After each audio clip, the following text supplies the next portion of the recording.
खत्म क्यों हो गया? क्योंकि अनपढ़ों की फौज आई यहाँ भारत में।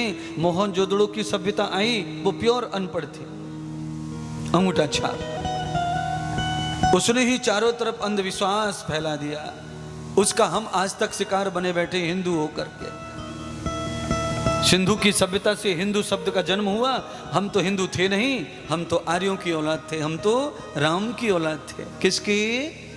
हाँ, कृष्ण की, गौतम कणाद की, वशिष्ठ भरद्वाज की, अगस्त सपगिल की। हम तो उनकी औलाद हैं, पर हम दूसरों के बने बैठे हैं और इसीलिए रो रहे हैं। अब तो हम हिंदू होके भी मर मिटने को तैयार हैं। क्यों? क्योंकि हमें खुद का ही इतिहास मालूम नहीं है। ये तो मैं अकेला ही बताता रहता हूं इस दुनिया में, पूरे देश में मैं ही लड़ता रहता हूं इन चीजों से। हमें तो हिंदू होने पे भी गर्व है, मुझे बिल्कुल भी नहीं है। मुझे तो आर्य होने पे गर्व है। मैं तो राम का वंशज हूं। अपने पिताजी का नाम लगाओ, नाम के साथ में तो गर्व करना ठीक है, पर दूसरे बाप का नाम लगा के गर्व करने में क्या रखा? पर इतिहास की कमजोरी है। कोई जानना नहीं चाहता, कोई पढ़ना नहीं चाहता और कोई सिखाना नहीं चाहता। हमारी संस्कृति को इतना कुचला गया है कि हमारे किसी को समझने की फुर्सत ही नहीं बची है। जीवन बचाना मुश्किल हो गया। इसीलिए भैया जहां से भी प्राण बचे वही अच्छा। हिंदू तो हिंदू।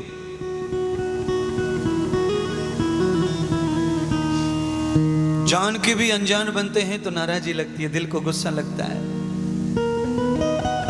सारे पंडित कोई भी पूजा करते हैं तो वो हिंदू व्रत क्यों नहीं कहते? बताओ।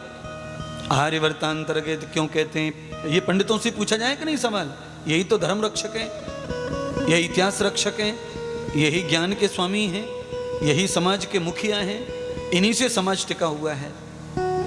तो फिर इनसे सवाल होना चाहिए कि आप संकल्प पढ़ते हैं तो आर्य व्रतांतर क्यों कहते हैं, फिर हिंदू व्रतांतर क्यों नहीं कहते? क्योंकि वो भी जानते हैं ये व्रतांत है ही नहीं। 3600 वर्ष पहले हिंदू शब्द का जन्म हुआ है? और ये हिंदू शब्द किसने दिया? अरबियों ने दिया, व्यापारियों ने। अरब देश के व्यापारी आते थे, हिंदुस्तान से सामान ले जाते थे और सिंधु नदी पार करके अमेरिका, लंदन उधर व्यापार करते थे और एड्रेस नहीं बताते थे कि ये माल कहाँ से आ रहा है, सोने की चिड़िया कहाँ है, ये सोने की खदान कहाँ है, ये मसाले जीरे धनिये कहाँ से आ रहे हैं, बताते नहीं थे वो अरबी दोस्त के लोग। उन्होंने ही सिंधु घाटी को कहा भाई सिंधु से सिंधु से हिंदू, हिंदू से इंदू, इंदू से इंडिया, ऐसे बनता चला गया वहां तक।